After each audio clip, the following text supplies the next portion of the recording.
영광 받아주시기 원합니다. 이 시간 우리 수정 식구들 하나님 기억하셔서 어디에 있든지, 그리고 지금 이 자리에 오고 있는 모든 발걸음들을 하나님께서 다 은혜를 베풀어 주시길 원합니다. 감사드립니다. 예수님 이름으로 기도드립니다. 아멘. 오주의 나의 마음이 주께로 정하여졌으니 같이 찬양하시겠습니다.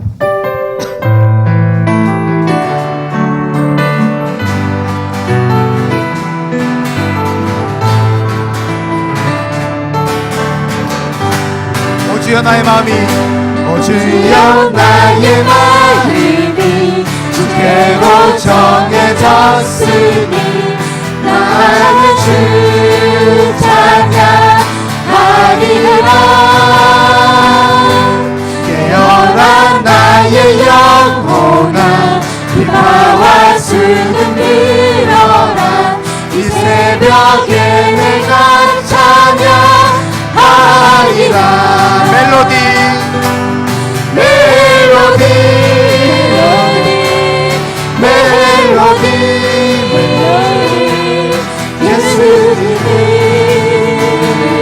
나의 노래. 예수 예수 예수 찬양하리. 오주여 나의 마음이, 오주여 나의 마음이 주께로 정해졌으니 난 주 찬양하리라. 깨어라 나의 영혼아, 비바와 수금 들어라. 이 새벽에 내가 찬양하리라. 멜로디 멜로디 멜로디 멜로디 예수님은 나의 노래. 예수 예수 예수 예수님은 나의 노래. 생명 주께 있네. 생명 주께 있네. 능력 주께 있네. 소망 주께 있네. 주 안에 있네. 생명 주께 있네. 능력 주께 있네. 소망 주께 있네. 주 안에 있네. 생명 다해 주 찬양하리. 힘을 다해 주 찬양하리. 내 생명 다해 내 힘을 다해 모든 소망 주님께. 생명 주께 있네. 능력 주께 있네. 소망 주께 있네. 주 안에 있네. 주께. 다시 한번 찬양합시다. 생명 주께 있네. 생명 주께 있네. 능력 주께 있네. 소망 주께 있네. 주 안에 있네. 생명 주께 있네. 능력 주께 있네. 소망 주께 있네. 주 안에 있네. 생명 다해 주 찬양하리. 힘을 다해 주 찬양하리. 내 생명 다해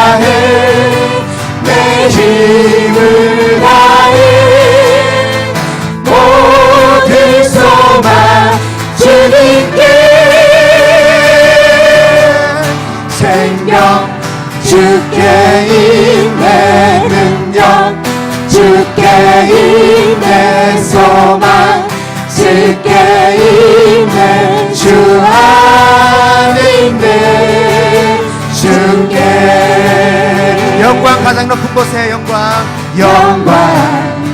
가장 높은 곳에 영광 전능하신 주 생명의 말씀 되신 하나님의 어린 양께 영광 돌리세 영광 가장 높은 곳에 영광 가장 높은 곳에 영광 전능하신 주 생명의 말씀 되신 하나님의 어린 양께 영광 돌리세 주께 영광 주께 영광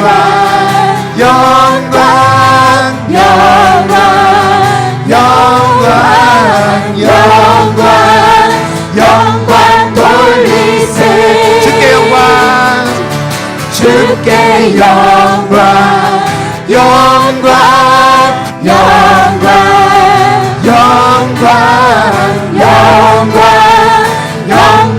돌리세 어린 양께 영광을 다시 한번唱합니다. 영광 가장 높은 곳에 영광 가장 높은 곳에 영광 전능하신 주 생명의 말씀 되신 하나님의 어린 양께 영광 돌리세 영광 가장 높은 곳에 영광 가장 높은 곳에 영광 전능하신 주 생명의 말씀 되신 하나님의 어린 양께 영광 돌리세 주께 영광 주께 영광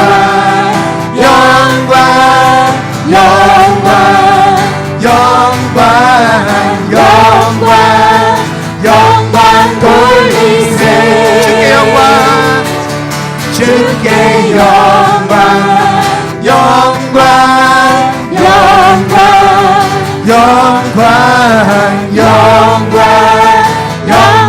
돌리세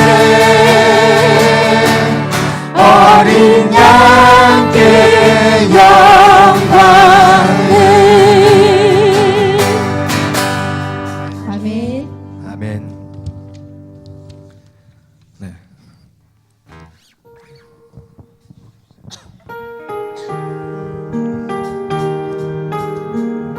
우리 주님 앞에 조금 전에 영광한 찬양을 드렸는데요. 이 시간 우리가 우리의 삶들을 한번 돌아보면서 이 찬양을 같이 했으면 좋겠습니다.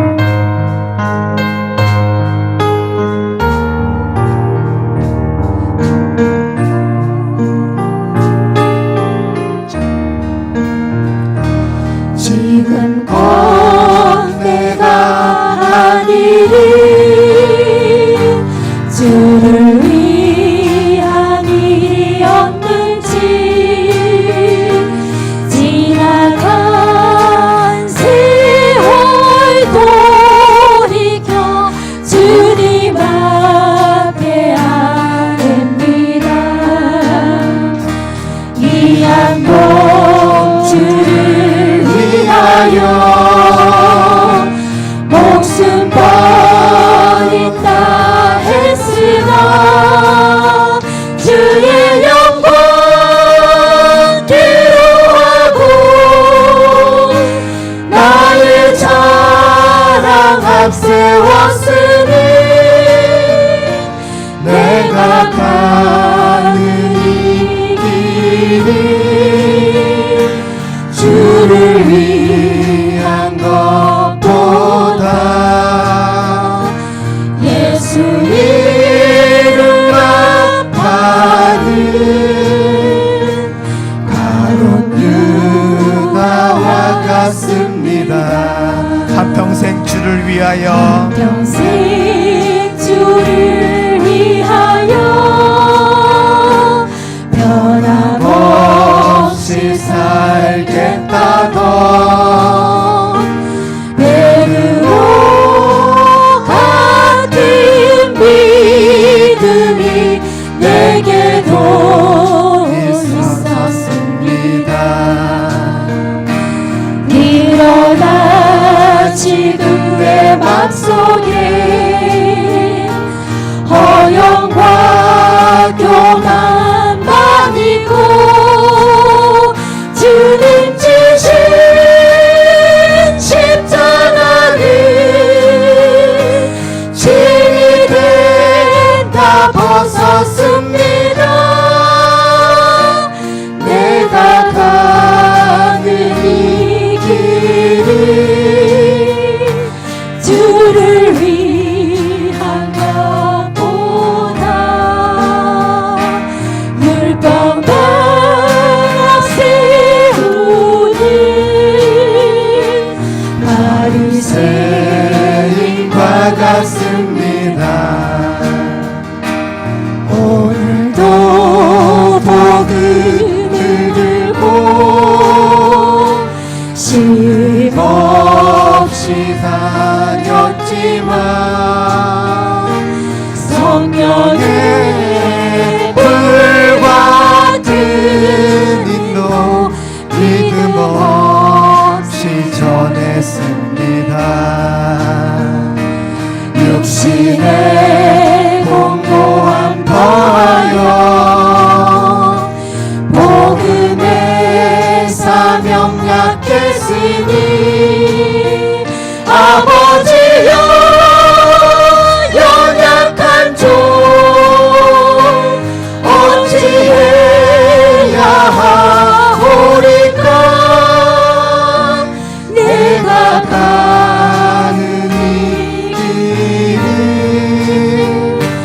영광의 길이라며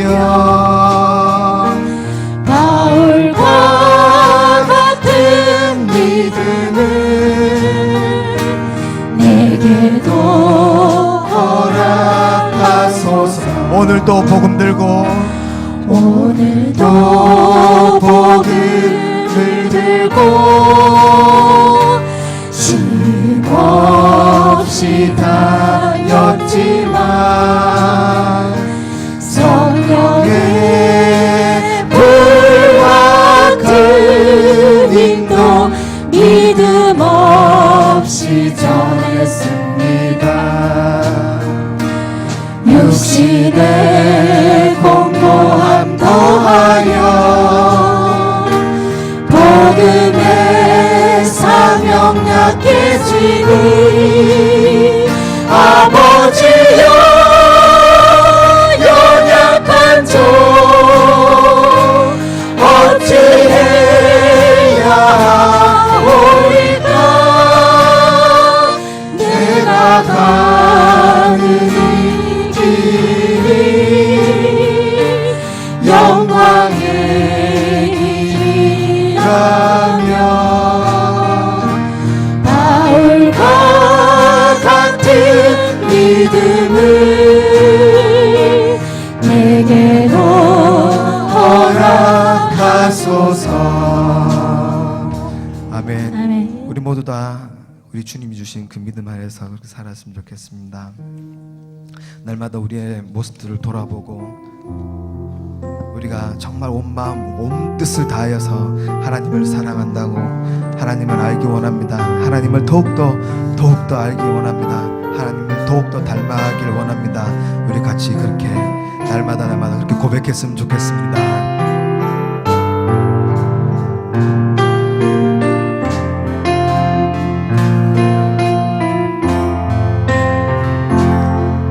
주님과 함께하는 이 고요한 시간 주님의 보좌 앞에 내 마음을 쏟네. 모든 것을 다 주님께 감출 것 없네. 내 마음 마음과 정성 다해 주 바라나이다. 온 마음 다해 사랑합니다. 온 마음 다해 주 알기 원하네. 내 모든 삶 당신 것이니 주만 섬기리. 온 마음 다해 온 마음 다해 사랑합니다. 온 마음 다해 사랑합니다. 온 마음 다해 주 알기 원하네. 내 모든 삶 당신 것이니 주만 섬기리. 온 마음 다해 주님과 함께하는 주님과 함께하는 이 고요한 시간 주님의 보좌 앞에 내 마음을 쏟네. 모든 것 아시는 주님께 감출 것 없네. 내 마음과 정성 다해 주 바라나이다. 온 마음 다해 사랑합니다. 온 마음 다해 주 알기 원하네. 내 모든 삶 당신 것이니 주만 섬기리. 온 마음 다해 나 염려하지 않아도 나 염려하잖아도 냈을 것 아시니. 나 오직 주의 얼굴 구하게 하소서. 다 이해할 수 없을 때라도 감사하며 날마다 순종하며 주 따르오리라. 온 마음 다해 사랑합니다. 온 마음 다해 주 알기 원하네. 내 모든 삶 당신 것이니 주만 섬기리. 온 마음 다해 온 마음 다해 온 마음 다해 사랑합니다. 온 마음 다해 주 알기 원하네. 내 모든 삶 당신 것이니 주만 섬기리. 온 마음 다해 온 마음 다해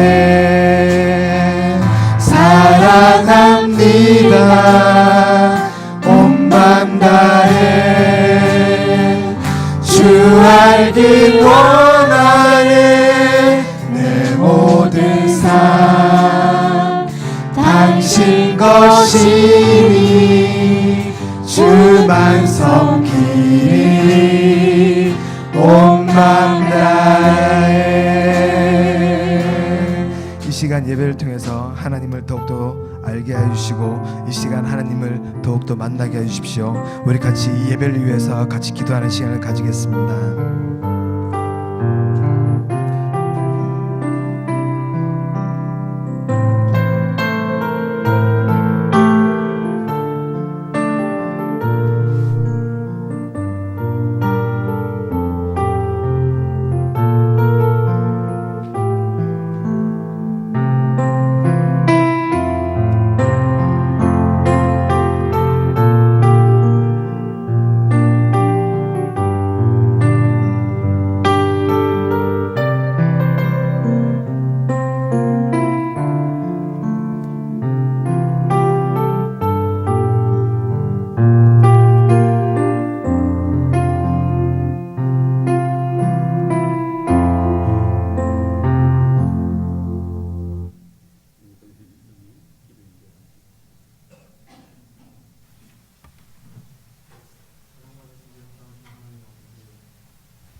거룩하고 복된 주님의 날에 이른 아침부터 이 시간까지 예배로 찬양으로 나아가게 하심을 감사드립니다.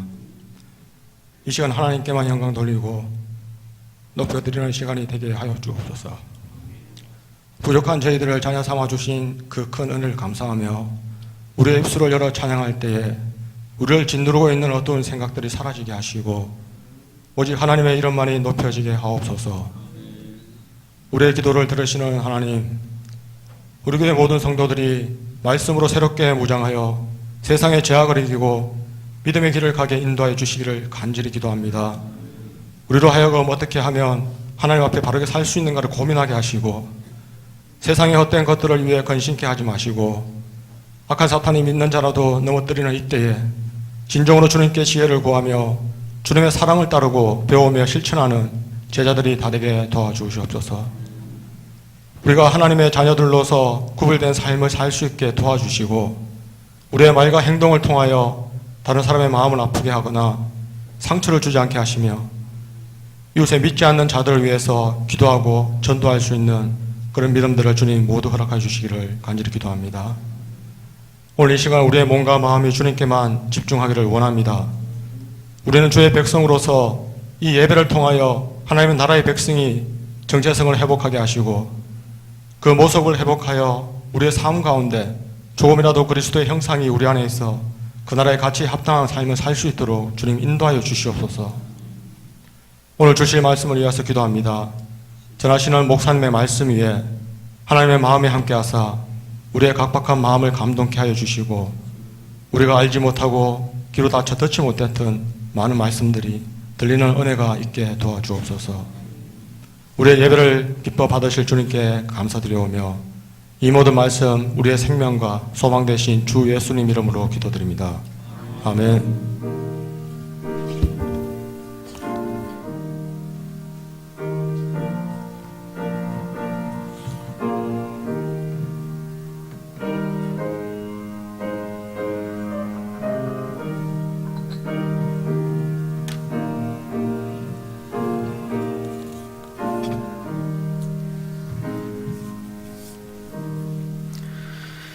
이 시간에 우리에게 주실 하나님의 말씀 히브리서 11장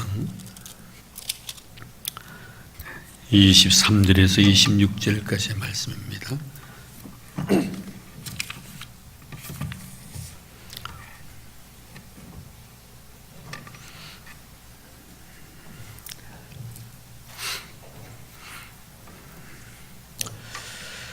히브리서 11장 23절에서 26절까지의 말씀, 우리 다 같이 한 마음으로 같이 봉독하겠습니다.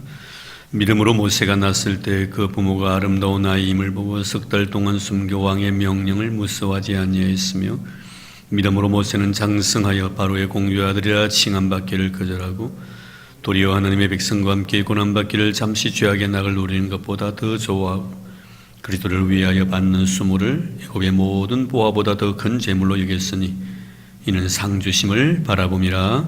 아멘. 호령이 좀 생기는 것 같은데. 오늘 모세의 믿음에 대해서 4절의 말씀입니다. 오늘 23절 한 절만 가지고 모세 어린 시절에 대해서 모세가 하나님 앞에 정말 크게 쓰임받기 위해서 하나님은 어떻게 그 토양을 마련하시는가에 대해서 잠시 생각을 해보려고 합니다.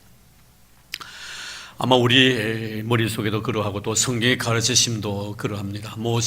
이 모세라신 분은 아마 인류 역사상 하나님 앞에 가장 귀하게 쓰임받았던 사람이었다는 것에 대해서 어느 누구도 부인하지 못할 것입니다. 어느 누구도 하나님을 면전에서 본 사람이 없지만 모세는 직접 하나님의 면전에서 하나님과 대화를 나누면서 가장 중요했던 이스라엘 백성들에게 하나님의 거룩한 계명을 갖다가 계시받고 그 계명을 전달한 사람입니다. 또 이분은 저술가이기도 하시죠. 창세기, 출애굽기, 레위기, 민수기, 신명기, 모세 5경을 직접 쓴 사람이기도 하고요. 또 굉장히 해박한 지식을 가진 법률가이기도 했었습니다. 그래서 지금도 특별히 모세 5경 중에 신명기서 같은 경우에는 민주주의의 어떤 기틀을 마련할 수 있는 그런 기본이 되었던 것이 바로 신명기 있죠. 미국의 헌법도 이렇게 성경을 기초해가지고 민주주의 헌법이 이루어졌기 때문에 모세의 그 공이라는 것은 인류 역사상 굉장히 큰 그런 공을 세웠던 사람입니다. 또 성경은 모세는 뭐 법률과 저술가 뿐만이 아니고 또 선지자로서 또 중보자로서 하나님과 우리 이스라엘 백성들 관계 속에서의 어떤 관계를 확립하는 데 만회를 했던 그런 사람입니다. 그래서 오늘 이 모세에 대해서 이렇게 위대한 인물이 되기까지 하나님은 그를 이 세상에 보내시기 위해서 어떻게 토양 작업을 하셨던가 하는 것을 생각하려고 하는데요. 아마 여러분 잘 상식으로 알고 있습니다만 D.L. 무디 같은 사람, 참 평신도였고 그렇게 뭐 배운 것도 많이 없었지만 인류 역사상 정말 가장 신앙적 영적인 의미에서 많은 사람들이 감동을 주었던 사람이고, 특별히 미국을 갖다가 정말 대부흥으로 이끌었던 그런 장본인이었던 이 D.L. 무디 같은 경우는 모세의 생애를 세 등분으로 나누죠. 첫째는 그는 항상 모세를 갖다가 첫 번째 단계는 썸씽으로 정의를 하고, 두 번째로는 nothing으로 이렇게 정의를 하고, 세 번째는 이 anything으로 이렇게 정의를 합니다. 영어는 참 재밌는 것 같아요. 그래서 썸씽이라는 것은 뭐냐면은 바로 그가 40세 때까지 바로 왕궁에서의 삶을 말하는 것입니다. 무엇인가 대단한 존재로 여겼던 그런 시절들입니다. 사실 그렇잖아요. 바로 왕궁에서 굉장히 그 최고급 문화 속에서 많은 것들을 배워 익혔던 그런 시절들. 그 정도의 학문을 가지고 있다면 세상에서 아마 다 출세했을 거예요. 그게 바로 썸씽의 시대 그 40년 세월. 그리고 사람을 죽이고 난 뒤에 이제 광야에 이제 도피를 하고, 그리고 미디안 광야에서 40년의 세월을 보냅니다. 그게 바로 40세 때부터 80세 하나님이 부르시기 전까지 광야를 통 훈련받은 그런 세월을 나싱이라고 이렇게 무디는 정의를 내리죠. 나싱이라는 것은 아무것도 아니라, 참 처음에는 대단한 존재인 줄 알았는데 막상 내가 하나님의 실존 앞에 내 자신을 세우니 나는 아무것도 아니라는 것을 깨닫는 그런 시간들. 그것은 아마 다음 주일날 제가 이런 같이 생각을 하겠고요. 그리고 이 시절이 지나고 난 뒤에 이제 80부터 120살까지 이제 하나님의 사역에 이제 뛰어들어서 이제 이스라엘 백성들을 구원해내는 가장 위대한 일을 이루어 나가는데, 이때를 무디 같은 경우는 이 anything으로 정의를 합니다. 이 anything이라는 것은 아무것도 할 수 없는 존재이지만 하나님이 원하신다면 무엇이든지 할 수 있는 존재다, 이런 의미예요. 참 여러분, 그 모세의 생애를 보면 처음에는 대단한 존재인 줄 알았는데 이거 다 하나님 걸러내시는 작업이 바로 광야 40년의 세월을 통하여 미디안 광야 생활을 통해서 인간이 가지고 있는 모든 교만들, 지식의 어떤 영적, 육적인 그런 지식적인 교만함들을 다 걸러내시고 하나님 앞에 아무것도 아닌 빈털터리 같은 그런 모습으로 서게 만들죠. 하나님이 하시는 일이 바로 그거거든요. 하나님이 하시는 일들을 보면 인간이 가지고 있는 모든 세상적인 야망이나 욕망들을 다 버리지 않으면 결코 주의를 할 수가 없는 것이죠. 그래 다 걸러내시고 이제 하나님은 그 모세를 써서 위대한 일꾼으로 삼으십니다. 자, 그래서 오늘은 이 모세가 정말 하나님의 큰 일을 하기 위해서 하나님이 어떻게 역사를 하셨는가 하는 것을 그 가정의 삶을 통하여 먼저 이렇게 말씀을 하고 있습니다. 23절 보면은 믿음으로 모세가 낳았을 때 그 부모가 아름다운 아이임을 보고 석 달 동안 순교 왕의 명령을 무서워하지 아니하였으며, 여기는 굉장히 중요한 진리들이 내포되고 한 절이지만 이 말씀을 우리가 좀 이해하려고 하면은 또 우리가 출애굽기 2장 1절에서 아마 이 문제를 아마 여러분들이 해결해내야 될 겁니다. 2장 1절 10절까지 말씀해 보면은 이 모세의 부모에 대해서 자세히 설명을 해놓고 있습니다. 모세의 아버지는 아므람이고 어머니는 바로 요게벳이었습니다. 아므람은 고핫의 아들이죠. 고핫의 아들. 이 고핫이 누구냐면 여러분 잘 아시는 레위의 아들입니다. 레위는 야곱의 12아들 중에서 셋째 아들로 태어납니다. 로벤, 시몬, 레위. 이 레위는 그리고 레아와 야곱 사이 첫째 아내였던 이 레아와의 사이에서 제일 먼저 4명의 아들이 나옵니다. 그 4명의 아들 중에서 물론 레아는 나중에 또 2아들 낳아서 6명의 아들 낳습니다만 6명의 아들 중에서 이 레위는 셋째 아들로 태어납니다.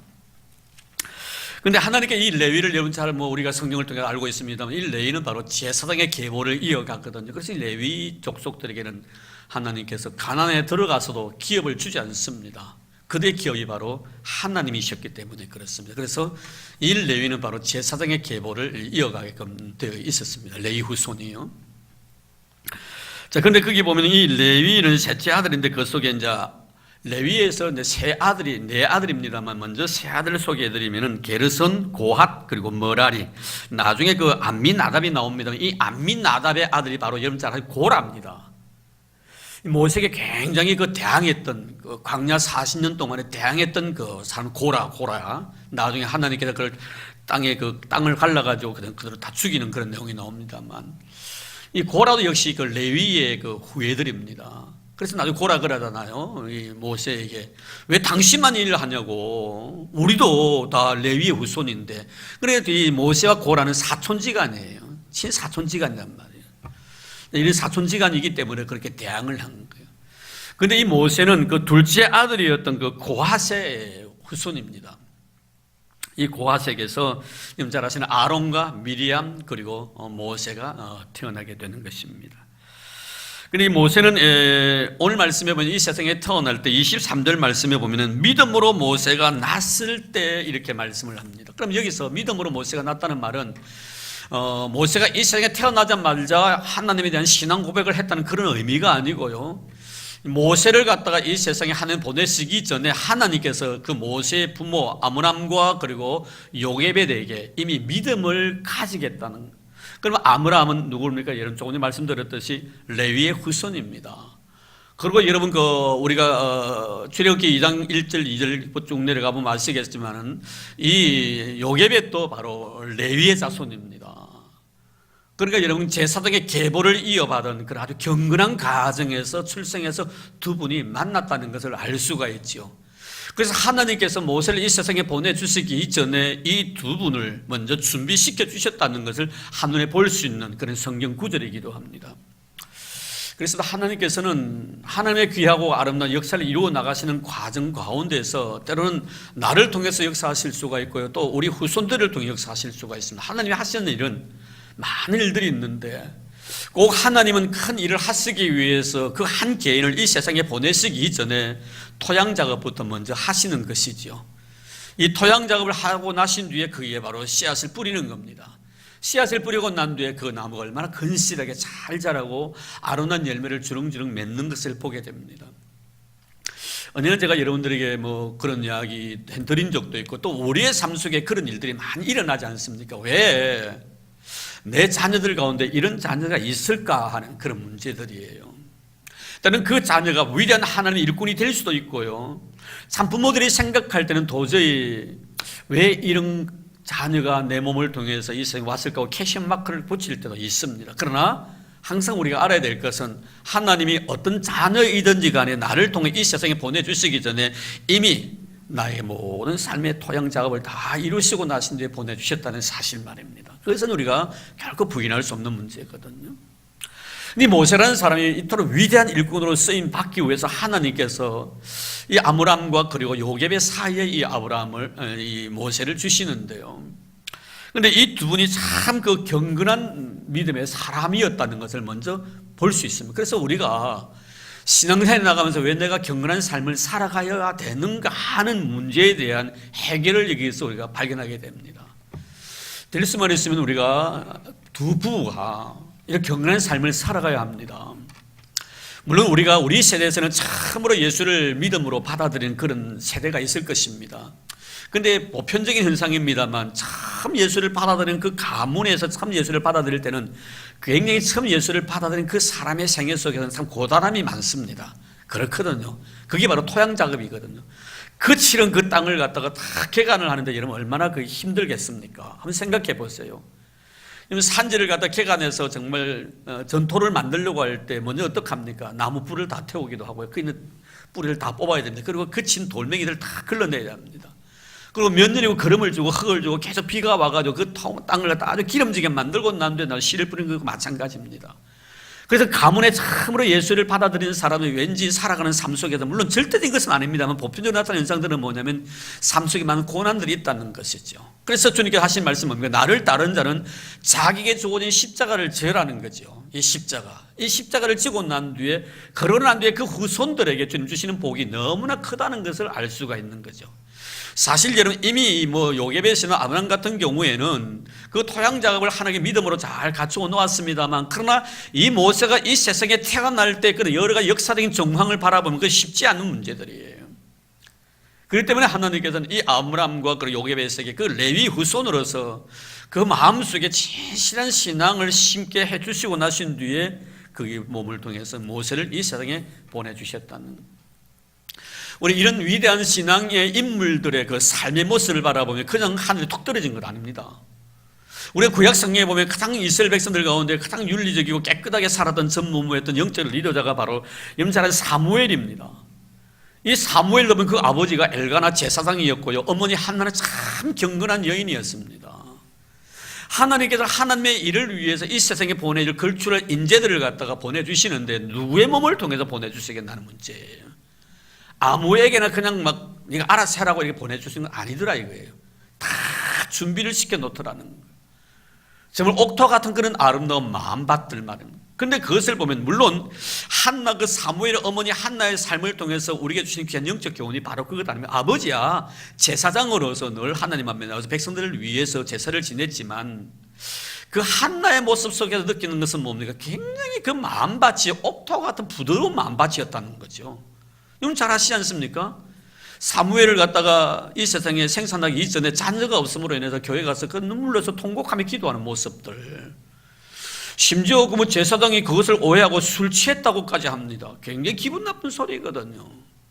어떻게 해서, 그래도 당시에 그 제사장이면 그 이스라엘 백성들 전체 영적인 리더자인데 지금 한 여인이 와서 기도하는 그 모습이 하나님 앞에 나와서 정말 애절한 마음으로 마음에 원한이 있어서 정말 하나님 앞에 간절하게 기도하는 것인가, 아니면 대낮에 술 먹고 술 투정하는 것인가, 그걸 왜 구분을 못합니까? 뭐 술 취한 사람은 술 냄새를 풍풍 풍길 텐데, 그리고 이 한나가 그날 하루만 그렇게 기도한 건 아닌 것 같아요. 그렇지 않습니까 여러분? 매일 문제를 가지고 하나님 기도했는데, 근데 그런 분이 와가지고 왜 술 끊으라고 이야기를 합니다. 얼마나 여러분 정말 대책 없지 않습니까 여러분? 그럼에도 불구하고 이 한나는 뭐라고 합니까? 그 말을 전혀 부자연스럽게 받아들이지 않고 그렇게도 말씀하실 수 있다고 여기고, 오히려 제사장 그 엘리에게 가가지고 뭐라 합니까? 참 당신의 종인데 내가 당신에게 은혜를 입고 싶습니다 라고까지 이야기를 합니다. 얼마나 여러분 그 마음이 잘 준비되어 있었던 마음인가 하는 것을 알 수, 누구를 통해서라도 마음의 어떤 것을 사건을 통해 시험을 받지 않는 마음의 자세입니다. 내가 마음의 감정이 참 이렇게 격할 수는 있지만 그 격화돼 가지고 그 마음을 가지고 죄를 짓지 않는다는 거예요. 여러분 보면 한나와 그 버닌나 사이 보십시오. 버닌나가 얼마나 괄세를 합니까? 여러분 자기가 정말 본 부인으로서 정말 둘째 부인에게 그런 괄세를 당하는데 오죽하게 해서 여자 입장에서 얼마나 여러분 분이 나겠어요. 그런데 죄 안 짓거든요. 분을 내어도 죄를 짓지 말라. 결국에는 그 마음의 상처를 하나님 앞에 가서 토로하는 거예요. 여러분 이것을 통해서 우리가 느끼는 것은 하나님께 왜 사무엘이라는 사람을 이 한나의 몸을 통해 이 세상에 보내주셨는가 하는 것을 단적으로 볼 수 있는 그런 귀한 하나의 자료입니다. 우리도 그렇습니다. 여러분 앞으로 여러분의 자녀들이 하나님 앞에 내가 살아가는 삶보다 여러분의 자녀들이 더 잘 되기를 바라는 마음 간절할 것이고 더 많은 복을 누리기를 바라는 마음 간절할 겁니다. 이런 다윗이 성전을 짓고 싶었지만 하나님께서 다윗에게 허용하지 아니하시고 솔로몬에게 그 성전을 짓도록 하는데요, 물론 영적 의미에서는 다윗이 참 하나님의 성전을 짓고 싶었던 간절한 열망이 있었지만 네가 아니 네 아들을 통해서 하나님의 성전을 짓겠다고 했을 때 나는 다윗의 마음이 그렇게 서운하게 여기지 않았을 거라고 생각이 되거든요. 왜요? 이런 그렇잖아요. 우리가 부모가 내가 받은 복보다 자식들이 더 많은 복을 받기를 원하는 것이 우리 부모의 마음입니다. 네 몸에서 난 자식을 통하여 하나님이 그렇게 성전을 짓겠다고 했을 때 다윗의 마음은 그렇게 괜찮았을 거예요. 더 기분이 좋았을 거라고 저는 생각이 되고, 그래서 그는 기쁜 마음으로 아들로 하면 성전을 짓도록 모두 그렇게 준비해 주지 않습니까? 이런 그랬으면 우리의 마음이죠. 부모들의 마음입니다. 사실 내 삶의 모습보다 내 자식들이 하나님 앞에 더 많은 복을 받기를 원하죠. 가끔 제가 새벽 기도 때 기도를 하면서 그렇게 기도를 하거든요. 하나님, 우리가 앉아있는 이 자리에 우리 믿음의 후손들이 앉아서 기도하기를 원합니다. 하나님 바라건대 내가 하나님 앞에 받은 은혜보다 내 자손들이 더 많은 은혜를 받기를 원합니다. 내가 하나님 앞에 복을 받은 것보다 우리 자녀들이 하나님 앞에 더 많은 복을 받기를 원합니다 하면요, 아멘 아멘 합니다. 그렇죠 여러분? 여러분 여기서 느낄 수 있는 것이 바로 그겁니다. 이 부모를 통해서 하나님께서 하시고자 원하시는 위대한 일을 이루어 나가시는 것, 여러분 이것은 사무엘의 문제뿐만이 아니에요. 신약으로 거슬러 내려오면 여러분 잘 아시는 세례요한의 경우도 마찬가지입니다. 이 세례요한은 예수님께서 평가하시기를 여자가 낳은 자 중에 가장 큰 자라고 말씀합니다. 여러분 얼마나 크나큰 일을 했습니까? 예수께서 오셔야 될 길을 갖다 다 닦아놓은 사람입니다. 예수님이 이 세상에 오시기 전에 세례요한을 추종했던 사람들이 굉장히 많았습니다. 여기저기서 메시아라고요. 오늘 우리가 제자 훈련을 시키면서 제가 그런 말씀을 드렸습니다만, 사람들이 나에 대해서 대단한 사람이라고 말할 수 있잖아요. 그렇죠? 그런데 여러분 그렇게 말하는 것도 우리는 삼가 조심해야 될 필요가 있습니다. 왜냐하면 그 말 자체가 말을 듣는 그 사람으로 하여금 죄를 범할 수 있는 여지를 남겨놓기 때문에 그런 거예요.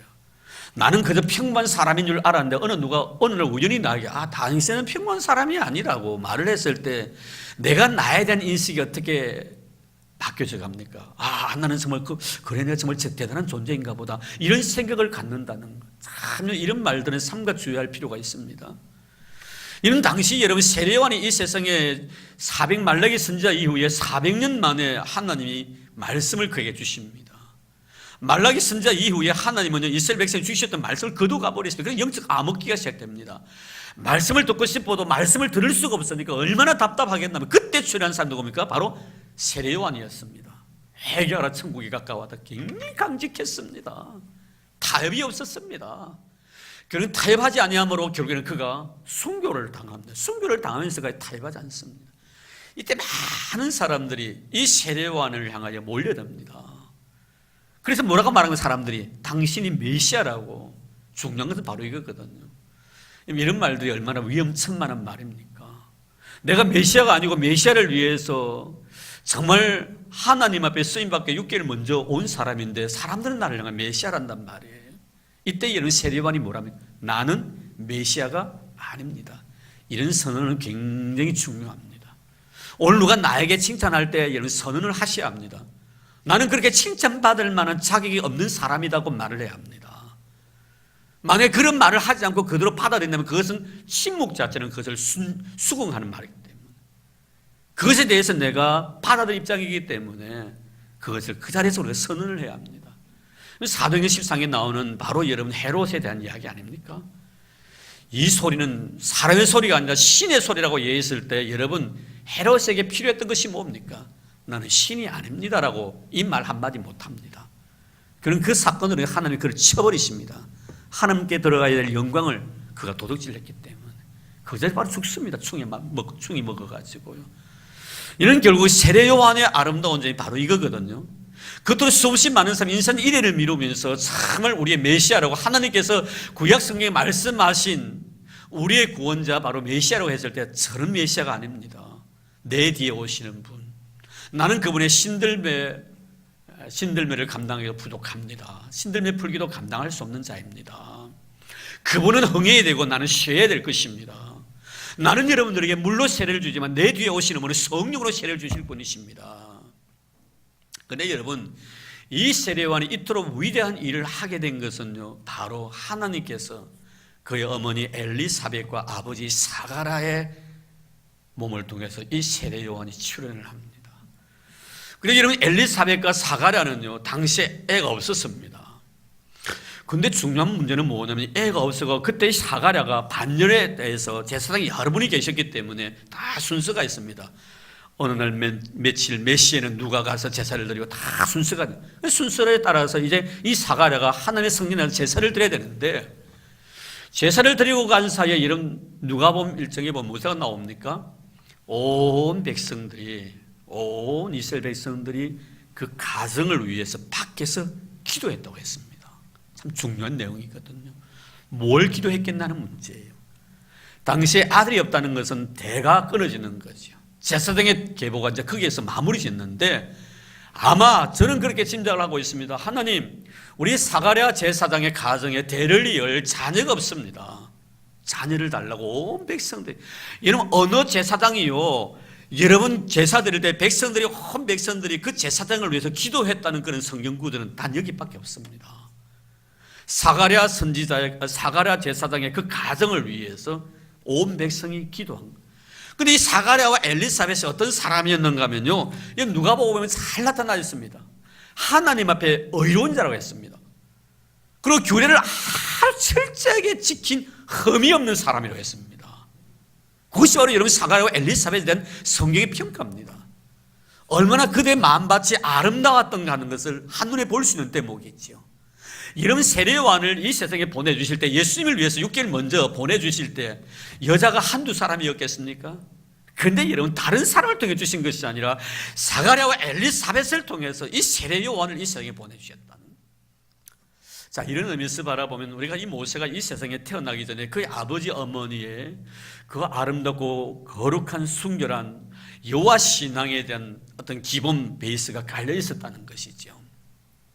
우리도 그래서 왜 내가 예수님을 잘 섬겨야 되는가, 왜 내 자식들에게, 좀 후에 제가 말씀을 드리겠습니다만, 자식들에게 신앙의 유산을 잘 물려줘야 되는가 하는 문제가 바로 이것입니다. 내 인생이라는 것은 내 세대에 끝나는 것이 아니더라 이 말이에요. 내 자손손이 나의 신앙의 영향을 항상 받기 때문에 그렇다는 것입니다. 자, 그래서 우리는 이 세례요한이나 또 그리고 우리는 이 사무엘 같은 경우에서 우리 이런 아름다운 영적 유산을 배울 수가 있는 것이지요.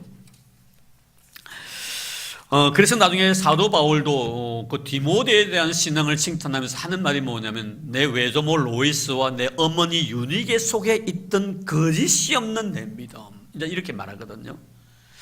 정말 많이 보았습니다. 그리고 사도 바울은 영적 분별력이 있는 사람입니다. 지금 디모데가 어떤 신앙을 가지고 있는 것을 잘 압니다. 정말 깨끗합니다. 때묻지 않았습니다. 순결합니다. 그럼 그 신앙의 바른지가 어디 있냐는 문제예요. 외조모에서 찾는 거예요. 외조모에서. 외조모 로이스, 그리고 그 외조모의 그 신앙을 그의 어머니가 물려받은. 오늘 여러분의 아름다운 신앙이 여러분 자손들의 심령이 흘러넘치기를 주 여러분을 축복합니다. 정말 이런 사람 되어야 합니다.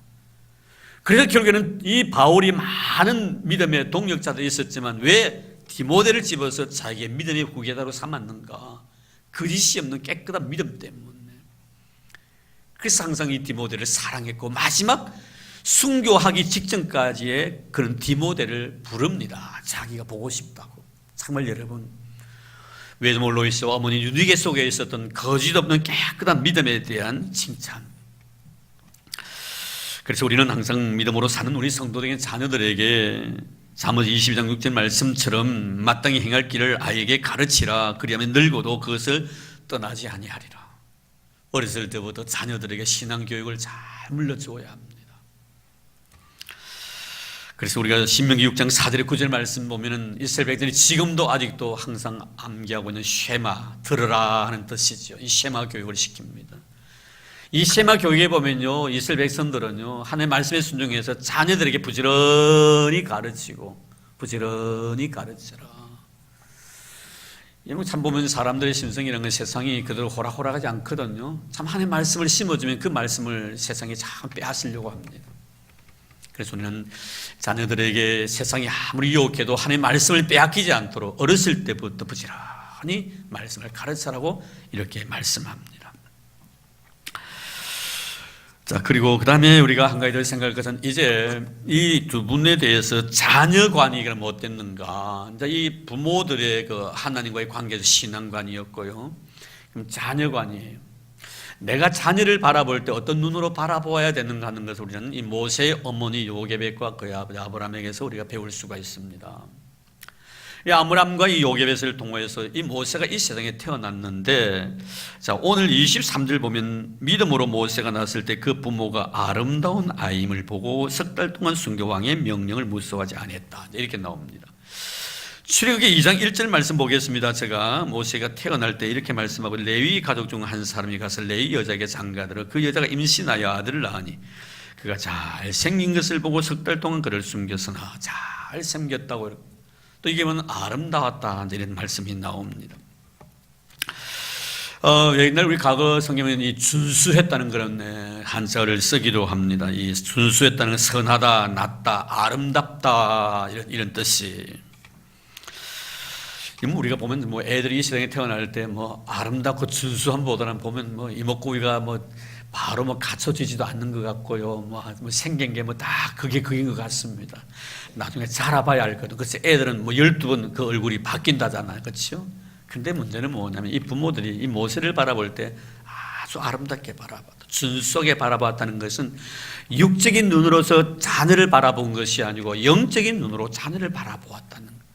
하나님 앞에서의 아름다운 존재를 보는 거예요. 참 여러분, 이것은 당시의 시혜상과 관계없는 것은 아닙니다.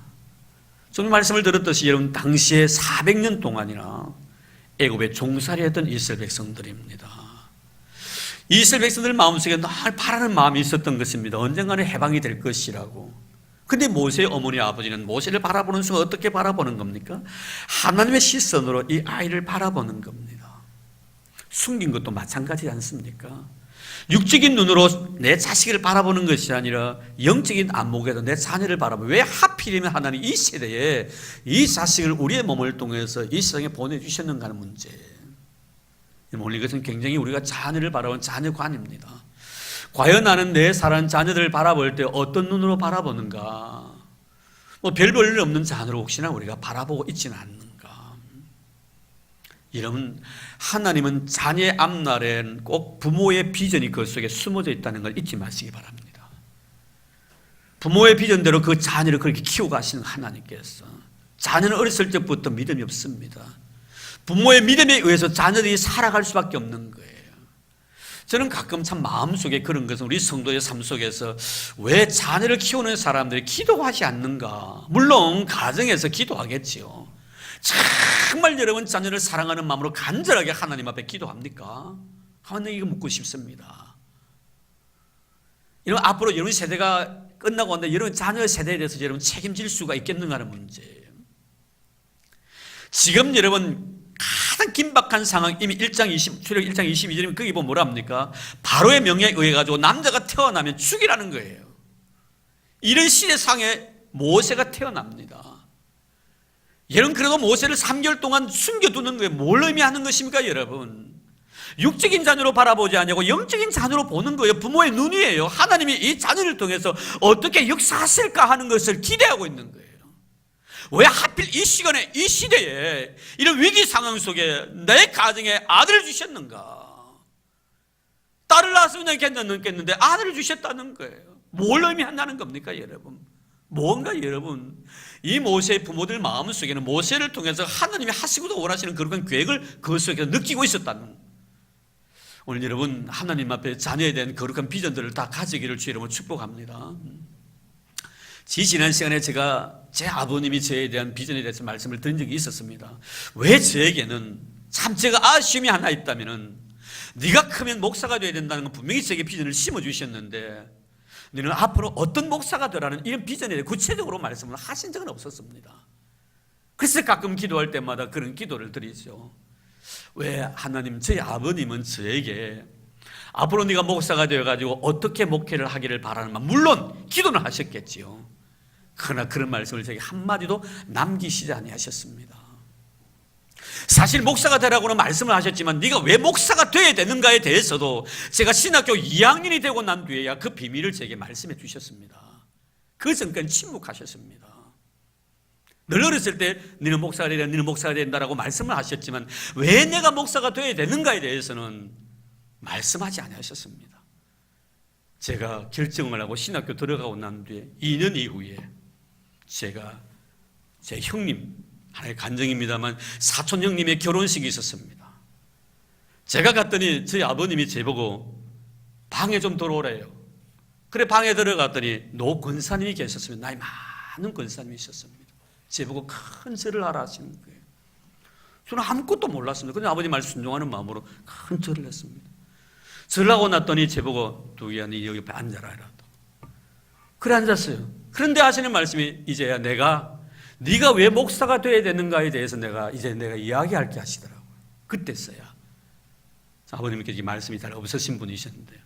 그러면서 권사님에게 이놈 알겠습니까? 하고 그리고 권사님 누구냐고. 어렸을 때 그 몸이 많이 불편했을 때 권사님한테 와 기도 많이 받았는 거 놈 아닙니까? 그게 권사님 아이도 제가 생생해요.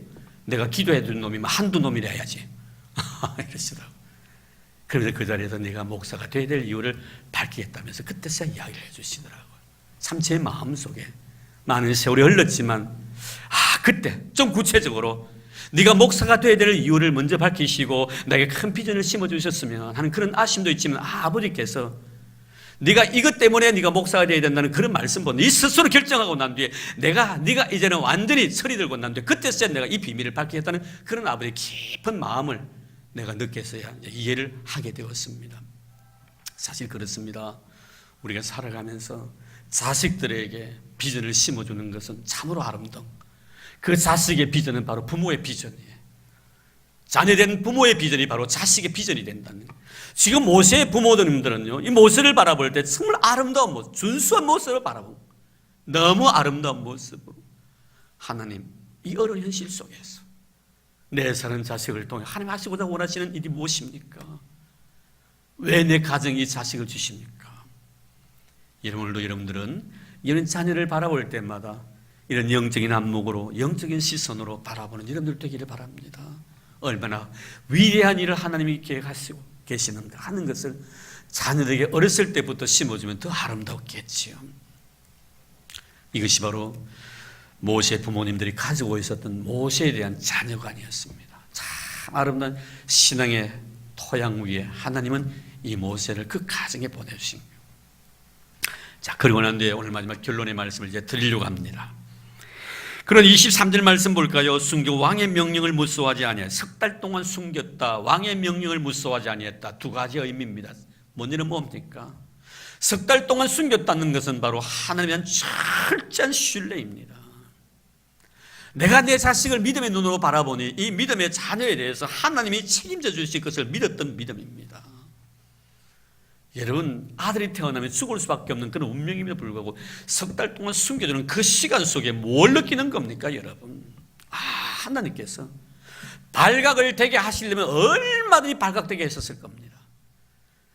그 모세를 갖다 숨겼다는 것이 발각되어질 동시에는 그 모세뿐만 아니라 그 가족들 다 일가족이 몰살을 당합니다.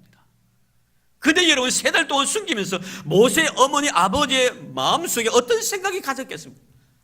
3달 동안 하나님께 이 모세를 지켜주셨다는 것은 하나님이 끝까지 모세의 책임자로 하나님께서 보증해 주시겠다는 약속. 그래서 나중에 어떡합니까? 나일 강변에 또 물에 뛰어버린다, 갈상자로. 뭘 의미하는 거예요, 여러분? 아주 젖도 떼지 않은 이 어린 자식을 갖다가 갈상자를 만들어서 석청을 발라가지고 그냥 나일 강변에 뛰어버립니다. 뭘 합니까? 뭘 의미합니까? 하나님께 뭐 한다는 게 전투로 마치겠다는 거예요. 3달 동안 모세에 대한 하나님의 지키심의 역사를 곁에서 지켜보았습니다. 여러분, 그렇습니다. 하나님은 한 번 나에게 하신 것은 영원한 것입니다. 할렐루야. 나를 지켜주시겠다 약속하시면 이 지키심의 약속은 영원한 거예요. 그 순간만 지켜주시고 그 이후는 나에 대해서 책임지지 않는다는 의미가 아닙니다. 석 달 동안 지켜보면서 하나님께서는 이 모세 내 사랑 아들을 통해서 하시고자 원하시는 위대한 역사를 그는 본 것입니다. 그래서 갈상대를 만들어가지고 갈대를 그 날강변에 띄우는 겁니다. 하나님의 손에 의탁하겠다는 사람을 두려워하지 않는 마음이죠. 하나님을 천대로 신뢰하는 그 믿음입니다. 그래서 그 다음 말씀 보면 뭐라 했습니까? 왕의 명령을 무서워하지 아니했다. 사람의 말을 무서워하지 않는 것이 아니라 하나님을 신뢰했다는, 하나님을 신뢰하는 사람은 사람을 두려워하지 않습니다. 사랑하는 성도 여러분, 우리는 이 말씀을 통해 다시 한번 우리 자신들을 성찰하면서 참 모세가 하나님 앞에 이 세상에 가장 위대한 믿음의 사람으로 쓰임받기까지는 그저 세상에 던져진 존재가 아니더라는, 얼마나 하나님께서 그 부모들의 마음밭, 그 토양을 아름답게 만들으셨던가. 어느 것 하나라도 하나님 마음에 기쁨이 되지 아니한 것이 없었습니다. 다 하나님 마음에 기쁨이 되고 철저하게 하나님을 신뢰했고 자녀를 바라볼 때도 하나님의 시선으로, 하나님의 시각으로 자녀를 바라보고 믿음의 자녀의 모습의 아름다움을 그 속에서 발견한 겁니다. 오늘 여러분들은 여러분의 자녀를 위해서 어떤 토양을 준비하고 계십니까? 아니면 여러분의 손자, 손녀들을 위해서 어떤 마음의 토양들을 준비하고 있습니까? 내 외조모 로이스와 내 어머니 속에 있던 거짓 없는 큰 믿음, 오늘 여러분 자녀들에게 좋은 토양만에 밭이 되었어. 여러분을 통해 사시고자 원하신 하나님의 거룩한 위대한 계획들이 이런 자손들을 통해 또 이루어지는 모세같이 걸출한 믿음의 인재들이 우리 교회를 통해서, 여러분의 몸을 통해서 이 세상에 많이 태어나는 그런 역사가 있기를 주의 이름으로 축복합니다. 하나님 감사합니다. 우리는 모세의 삶을 생각하면서 하나님께서 모세를 하나님의 귀한 일꾼 삼아 쓰기 위해서 어떤 준비를 하고 계셨는가 하는 것을 생각해 보았습니다. 모세는 그저 던져진 존재가 아니었습니다. 정말 준비된 존재였습니다.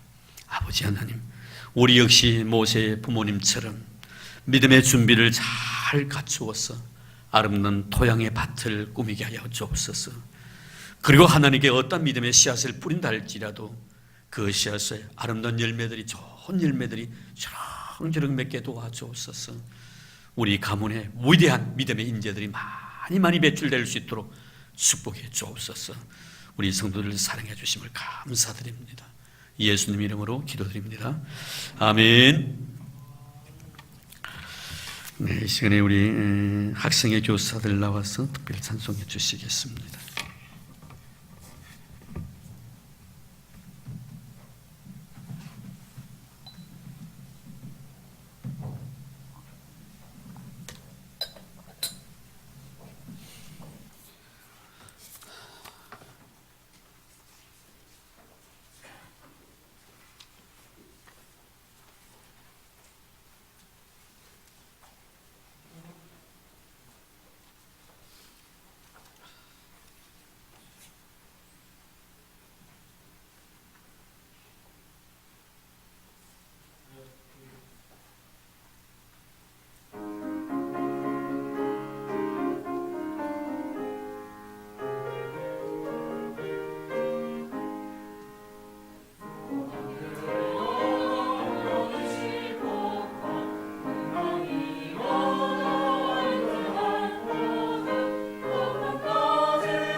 네, 감사합니다. 우리 학생회. 보니까 목표가 100명 학생을 달라는 목표인데 기도 많이 해주시기를 바랍니다. 네, 교회 소식 알려드리겠습니다. 우리 제13기 MD 사역훈련 오늘 마지막 시간입니다.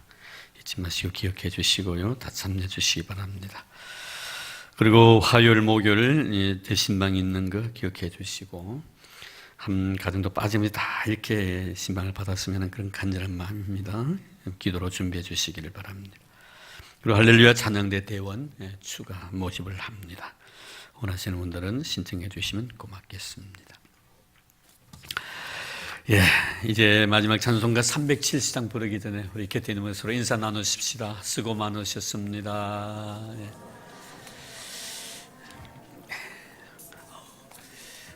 제가 그 유진이 전화를 못 드렸어요, 아직까지. 그래서 예배 마치고 난 뒤에 한번 전화를 해보겠는데요. 오늘 주일, 권사님 병원에 주일날 퇴원됩니까? 가능합니까? 아, 예. 난 주일날 퇴원 안 되는 줄 알았는데 퇴원을 하신다는 그런 이야기가 있어가지고 한번 전화 연락을 해보고 퇴원을 안 했으면은 제가 한번 가볼까 싶습니다. 계속 유진을 위해서 많이 기도해 주시고요. 각막이 좀 분리돼가지고 앞이 안 보여가지고 굉장히 많이 힘들어하는데 수술은 잘 됐다고 그럽니다. 잘 됐다고 그러니까 위해서 많이 기도해 주시고 혹시나 원하시는 분은 조금 남아주시면 제가 전화를 하고 퇴원을 했으면 뭐 갈 수 없는 거고요. 퇴원 안 했으면 다녀올 생각입니다. 그렇게 해주시면 고맙겠습니다. 예, 우리 이제 마지막 찬송가 370장입니다.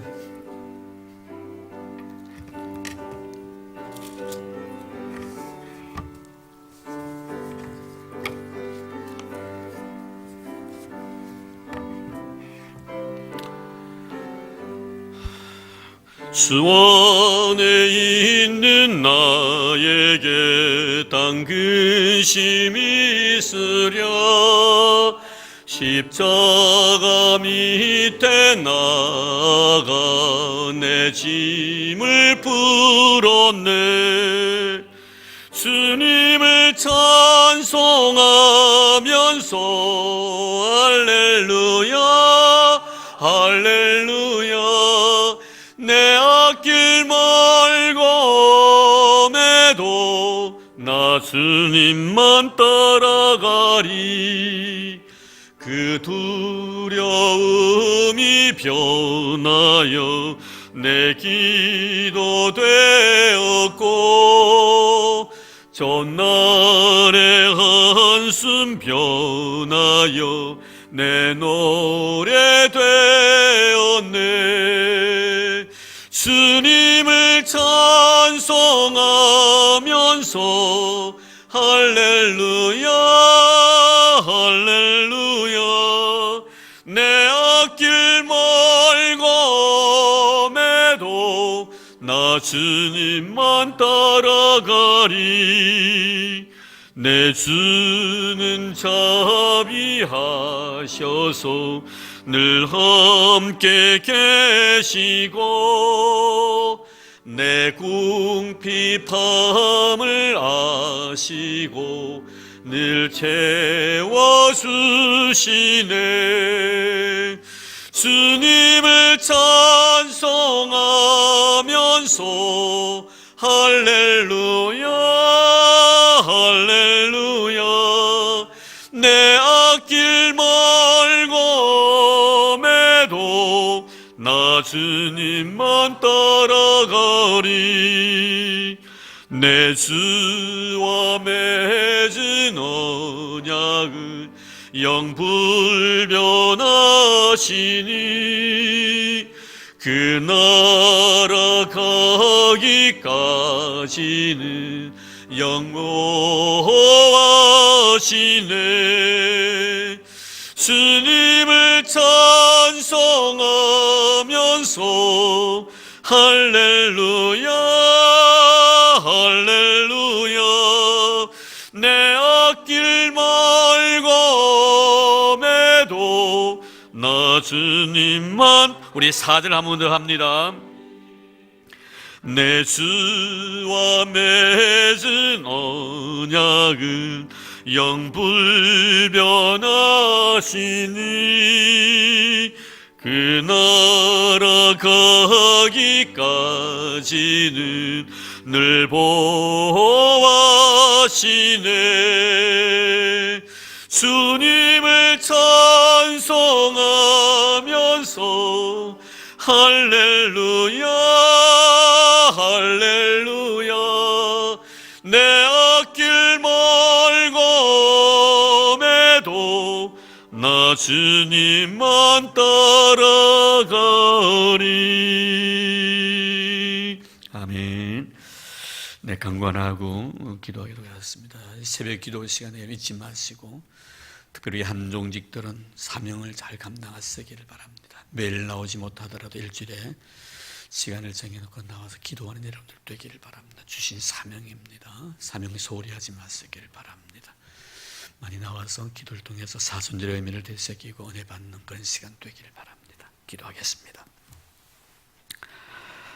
이제는 우리 주 예수 그리스도의 은혜와 하나님 아버지의 지극하신 사랑하심과 성령님의 교통하심과 위로하심과 축복하심과 감동, 감화, 인도, 위로, 역사하심이 오늘도 주 앞에 나와서 겸손한 마음으로 온종일 주와 교회를 믿음으로 섬기고 이 귀한 시간 경건한 마음으로 하나님 앞에 믿음의 제물로 자신을 드리고 주시는 은혜 감격스러워 하나님의 영광을 위하여 아름다운 모습으로 쓰임받기로 다시 한번 다짐하는 사랑하는 우리 모든 성도들 머리 위에와 우리 교회 위에 이제로부터 영원토록 함께 하시기를 간절히 축원하옵나이다. 아멘.